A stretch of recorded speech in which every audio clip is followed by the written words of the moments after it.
Doit-on dire Linux ou GNU/Linux? Quelle est la différence entre les deux? Voici ce que je vais tenter de démystifier pour vous aujourd'hui.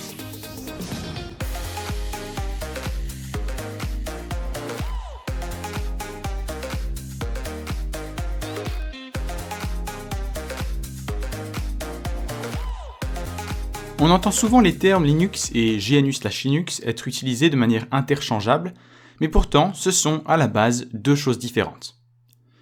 Il faut d'abord savoir qu'un système d'exploitation n'est pas un gros bloc monolithique estampillé Windows, Linux ou macOS X. Il s'agit d'un assemblage de programmes qui permettent à l'utilisateur humain d'interagir avec la machine.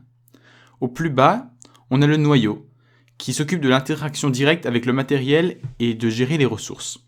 Au plus haut, on a l'interface graphique qui permet à l'utilisateur de comprendre et agir de manière plus ou moins naturelle et intuitive. Il y a également beaucoup d'outils entre les deux pour permettre le tout de fonctionner. Dans le cas de Windows, c'est Microsoft qui s'occupe de l'immense majorité de ses composants. Cela permet, ou devrait permettre, une certaine homogénéité dans le produit final. Dans le cas de ce que nous appelons communément Linux, ces composants viennent de toutes sortes de sources différentes. C'est là où la confusion commence. Le projet d'avoir un système d'exploitation totalement libre remonte à 1983 avec Richard Stallman, qui fonde le projet GNU. Ce projet n'est pas basé et cherche même à se démarquer de Unix. Le développement a démarré en 1984 et en 1991, le projet était déjà très avancé. La plupart des systèmes de niveau intermédiaire, soit donc le lecteur de texte iMac ou le compilateur GCC par exemple, étaient prêts. Les systèmes de haut niveau étaient fournis par X pour tout ce qui était de l'interface graphique. Par contre, le noyau, Hurd, n'était pas prêt du tout. Il n'est pas du tout utilisable à ce stade de développement. D'ailleurs, à l'heure actuelle, il n'y a toujours pas de version stable alors que ça fait depuis 26 ans qu'il est développé. Pourtant, c'est en 1991 que le noyau Linux sort. Bien qu'il soit conçu bien différemment que Hurd, et que ce soit un petit projet, le noyau Linux rencontre un franc succès de par sa nature libre. Le noyau grandit rapidement et devient le noyau utilisé par le projet GNU. Les outils sont portés vers ce nouveau noyau et peu après, un système fonctionnel est élaboré. Au tout début, le système était appelé GNU/Linux/X pour faire référence aux trois composants principaux de ce système.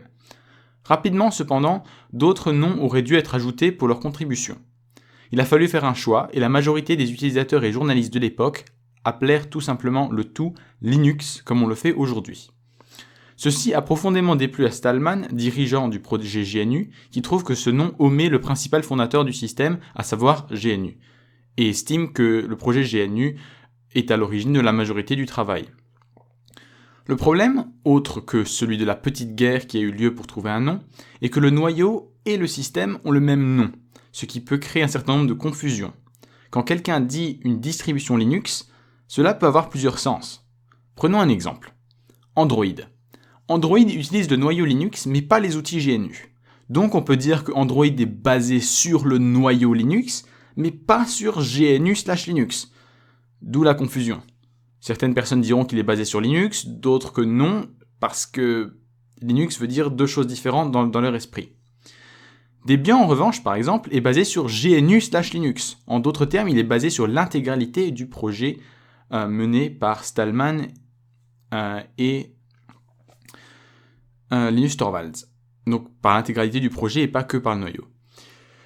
Bon, quand moi personnellement et la plupart des autres sources d'information utilisons le terme Linux, nous disons implicitement GNU/Linux. On fait référence au projet en général.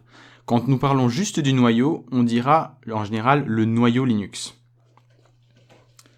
Voilà, donc pour résumer, GNU/Linux c'est l'intégralité du projet, Linux c'est juste le noyau qui permet à tout de faire fonctionner, mais souvent on utilise le terme Linux pour faire référence à l'intégralité du projet. Je sais, c'est énervant, c'est pas très intuitif, mais c'est comme ça. Voilà.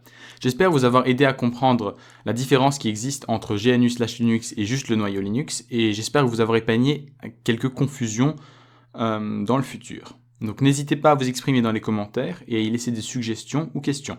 Sur ce, à la prochaine.